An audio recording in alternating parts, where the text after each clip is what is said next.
दोस्तों, एक दिन सिद्धार्थ ने अपने सारथी छंदक को नगर भ्रमण के लिए चलने को कहा।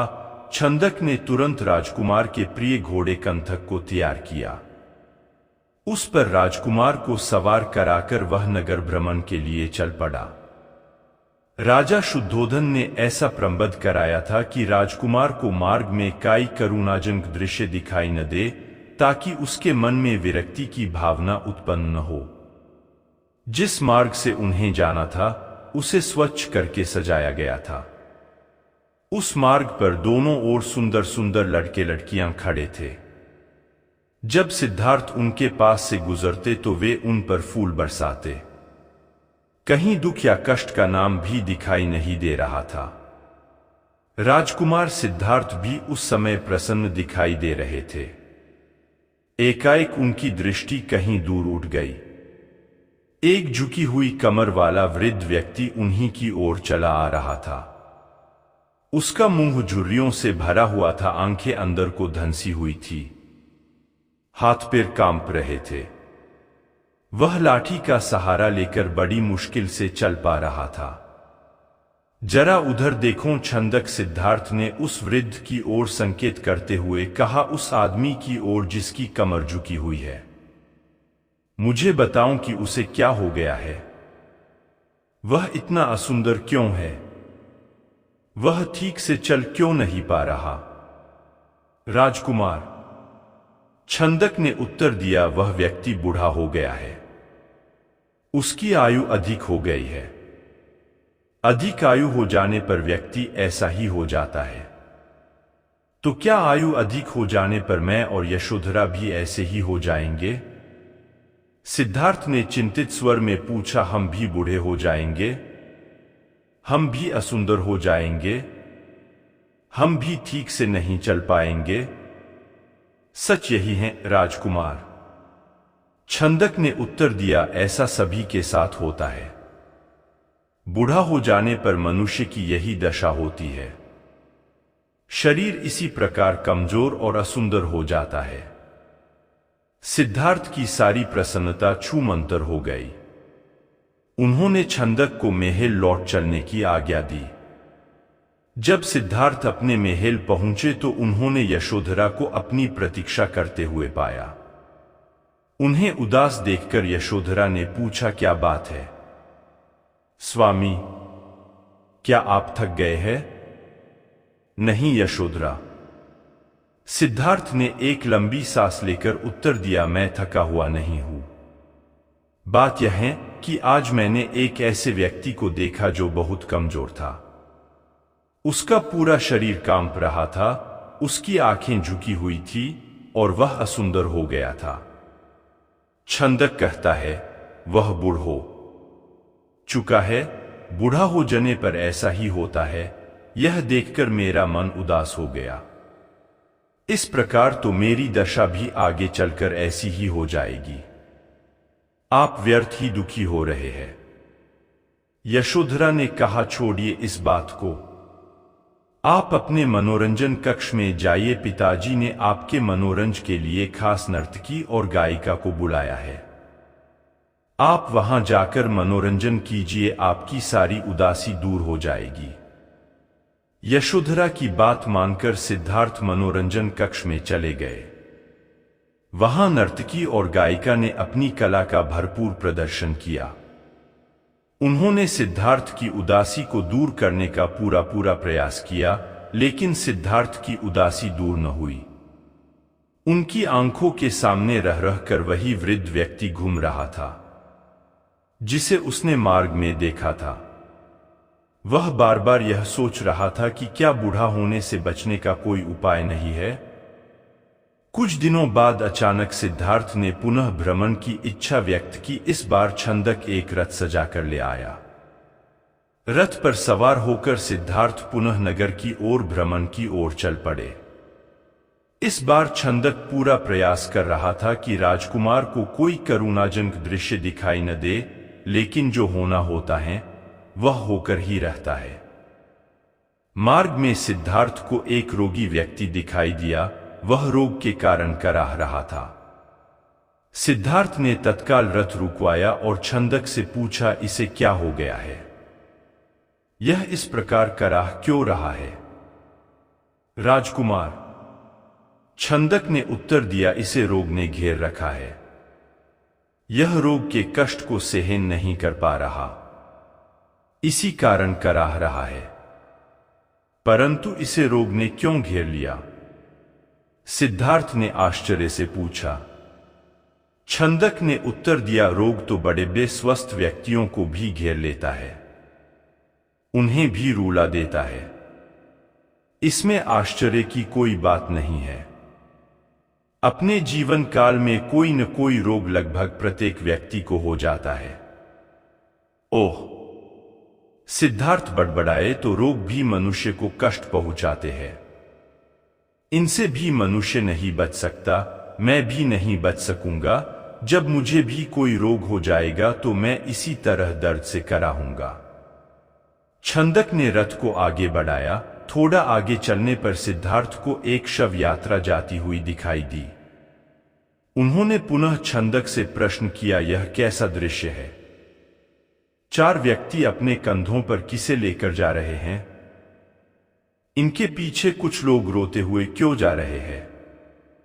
राजकुमार, छंदक ने उत्तर दिया, यह व्यक्ति मर गया है। यह चारों इसके समधी है। ये इसके शव को उठाकर शमशान में ले जा रहे हैं। जो पीछे पीछे रोते हुए जा रहे हैं वे इसके कुटुंब के लोग हैं। शमशान में इस मृतक शरीर को जला दिया जाएगा। यह व्यक्ति मर क्यों गया? सिद्धार्थ ने अगला प्रश्न किया। छंदक ने कहा, मृत्यु इस संसार का एक अटल सत्य है। मृत्यु ने आज तक किसी को नहीं छोड़ा। कोई भी व्यक्ति किसी भी समय मर सकता है। यह सुनकर सिद्धार्थ का दिमाग घूम गया। वह ठंडी सांस लेकर सोचने लगे, क्या इसी को जीवन कहते हैं, जिसमें मनुष्य को तरह तरह के रोग घेर लेते हैं, जिसमें कभी भी मृत्यु का आगमन हो सकता है। मनुष्य जब बूढ़ा हो जाता है तो वह दुर्बल और असहाय हो जाता है। उसके शरीर को जलाकर भस्म कर दिया जाता है। क्या जीवन के इन भयानक दुखों से छुटकारा नहीं मिल सकता? इसका कोई तो उपाय होगा। सिद्धार्थ मन ही मन ऐसा सोच रहे थे कि तभी उन्हें एक सन्यासी दिखाई दिया। उसने भगवा वेश धारण कर रखा था। साधना और तपस्या के कारण उसका मुखमंडल चमक रहा था। उसके होंठ मुस्कुरा रहे थे। सिद्धार्थ को वह संसार का सबसे प्रसन्न व्यक्ति दिखाई दिया। उन्होंने पूछा, छंदक, यह स्वस्थ और तेजस्वी व्यक्ति कौन है? छंदक ने उत्तर दिया, यह एक सन्यासी है। इसने संसार के सभी सुख त्याग रखे हैं। इसने संयम द्वारा अपनी इंद्रियों को वश में कर रखा है। यह अपने ईश्वर की तपस्या साधना करता है, इसलिए यह स्वस्थ, निरोग व सुंदर है। तपस्या के कारण ही इसका मुखमंडल चमक रहा है। सिद्धार्थ को जैसे अपने सभी प्रश्नों के उत्तर मिल गए। वह एकदम शांत हो गए। उस सन्यासी के दर्शन मात्र से ही उसके मन का सारा क्लेश दूर हो गया। उसने मन ही मन सोचा, रोग, बुढ़ापा तथा जन्म मरण के कष्ट से छुटकारा पाने का उपाय संयम, त्याग तथा तपस्या है। जीवन का सार सत्य की खोज करना है। संसार के सभी सुख नकली है। मैं अब इन झूठे सुखों में नहीं फंसूंगा। मैं उस तेजस्वी सन्यासी की तरह बनूंगा। रथ अपने पूरे वेग से दौड़ता रहा और उससे भी अधिक वेग से दौड़ता रहा। सिद्धार्थ का मन, उसे बार बार उस सन्यासी का ध्यान आता था। उनके मन में विरक्ति की भावना बढ़ती ही जा रही थी। जब सिद्धार्थ राजमहल में लौटे तो उन्हें एक शुभ समाचार मिला। यशोधरा ने स्वस्थ व सुंदर पुत्र को जन्म दिया था। दास-दासियों ने सिद्धार्थ को घेर लिया और उन्हें बधाइयां देने लगी। उन्हें यह आशा थी कि सिद्धार्थ से उन्हें पुरस्कार मिलेगा, लेकिन सिद्धार्थ पर इस शुभ सूचना का कोई प्रभाव दिखाई न दिया। चारों ओर हर्ष का सागर लहरा रहा था। पूरे राजमहल में बधाइयों के स्वर गूंज रहे थे। वहां राजा शुद्धोधन व रानी प्रजावती तो प्रसन्नता से पागल हुए जा रहे थे। वे बधाई देने वाले को मुंह मांगा पुरस्कार दे रहे थे। कपिलवस्तु में नए राजकुमार के जन्म लेने के उपलक्ष्य में नाच गाने व उत्सव होने लगे, लेकिन सिद्धार्थ को उनमें कोई रुचि न थी। वह उदास अपने भवन में घूम रहे थे। उनके मन में संघर्ष चल रहा था। वे किसी भी उत्सव में सम्मिलित नहीं हुए। अपने नवजात पुत्र से भी मिलकर सिद्धार्थ को प्रसन्नता न हुई। उनका मन सब कुछ त्याग कर शांति व सत्य की खोज करना चाहता था। एक रात आषाढ़ की पूर्णिमा का चंद्रमा पृथ्वी पर अपनी शीतल चांदनी बिखेर रहा था। राजभवन में यशोधरा अपने पुत्र को छाती से लिपटाए सुख की निद्रा सो रही थी। दासियां भी अपना कार्य समाप्त करके गहरी निद्रा का आनंद ले रही थी। सिद्धार्थ अपने बिस्तर से एकाएक उठ खड़े हुए और भवन से बाहर चले गए। भवन से बाहर निकलकर वह सहसा ठिठके। उनके मन में एक बार यशोधरा व राहुल को देखने की इच्छा उत्पन्न हुई। वह वापस जाने के लिए मुड़े, परंतु जिस प्रकार कोई सर्प अपनी केंचुली का उतार कर उसकी ओर नहीं देखता, वैसे ही सिद्धार्थ ने भी अपने मोह को एक ही झटके से त्याग दिया। धीरे धीरे चलते हुए सिद्धार्थ वहां जा पहुंचे जहां उनका सारथी छंदक सो रहा था। सिद्धार्थ ने उसे जगाया। छंदक ने चौंक कर अपनी आंखें खोली व निकट बंधे कंथक घोड़े ने भी हिनहिना कर सिद्धार्थ की ओर देखा। राजकुमार, छंदक ने नम्रता से आश्चर्य से कहा, आप और यहां, वह भी रात के इस समय? सब कुछ ठीक तो है न? छंदक, सिद्धार्थ ने आदेश दिया, तुरंत रथ तैयार करो, मैं इसी समय राजभवन से बाहर जाना चाहता हूं। छंदक ने ध्यानपूर्वक सिद्धार्थ की ओर देखा। वह कुछ पूछना चाहता था, परंतु पूछने का साहस न कर सका। रथ को तैयार करके वह सिद्धार्थ के निकट ले आया। सिद्धार्थ रथ पर सवार हुए तथा छंदक को नगर से बाहर वन की ओर चलने के लिए कहा। चारों ओर गहरा अंधकार था। वहां सन्नाटा छाया हुआ था। जंगली जीव जंतुओं की आवाजें कभी कभी सन्नाटे को भंग कर देती। वातावरण बहुत डरावना हो जाता। घने जंगल के निकट सिद्धार्थ ने छंदक को रथ रोकने का आदेश दिया। रथ रुकते ही सिद्धार्थ नीचे उतर आए। सामने ही यमुना नदी अपने पूरे वेग से बह रही थी। उस समय वे अनुप्रिय नामक स्थान के निकट खड़े थे। सिद्धार्थ ने अपनी राजसी वेशभूषा उतार दी। साथ ही उन्होंने एक एक करके अपने आभूषण भी उतार दिए। अपने वस्त्र व आभूषण उन्होंने छंदक को दे दिए तथा लौट जाने का आदेश दिया। छंदक सिद्धार्थ के पैरों में गिरकर फुट फुट कर रोने लगा। वह हाथ जोड़कर कहने लगा, आप क्या कर रहे हैं राजकुमार? जब आपके माताजी व पिताजी को आपके सन्यासी बन जाने की बात का पता चलेगा तो उन पर दुखों का पहाड़ टूट पड़ेगा।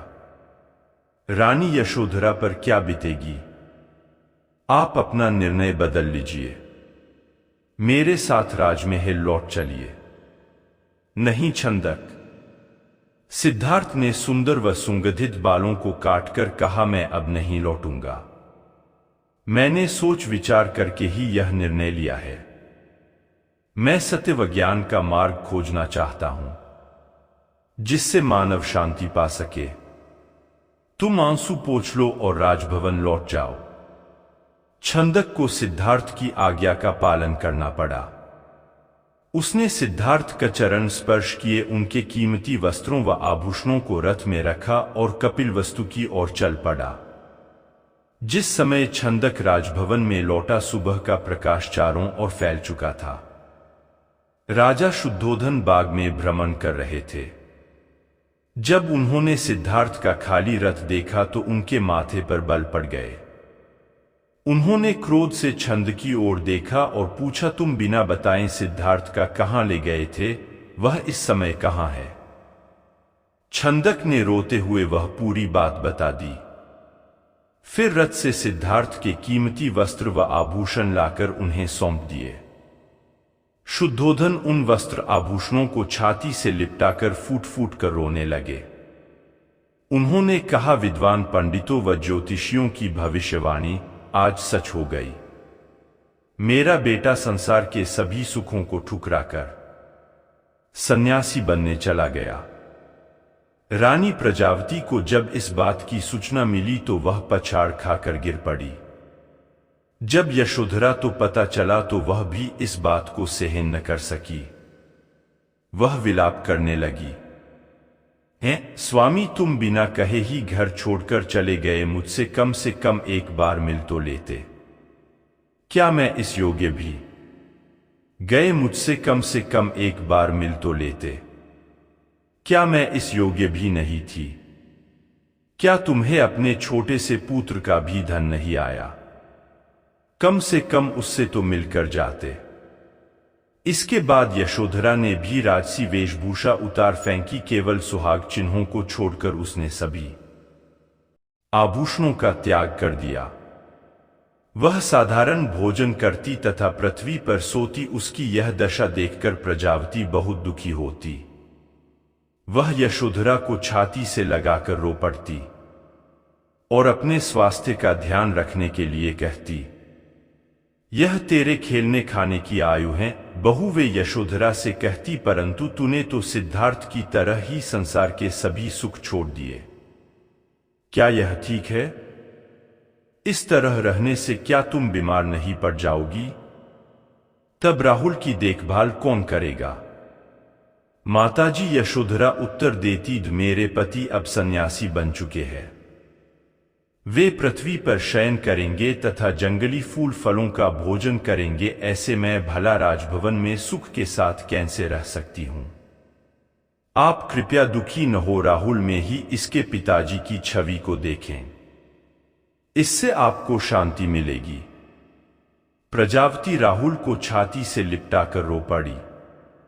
सिद्धार्थ के चले जाने के बाद कपिलवस्तु का हर व्यक्ति उदास हो गया। राजमहल में तो दुख का साम्राज्य ही स्थापित हो गया। ऐसे में केवल नन्हे राहुल की लिकारियां ही राजमहल में गूंजती तथा सबका मन बहलाती। धन्यवाद। जय हिंद।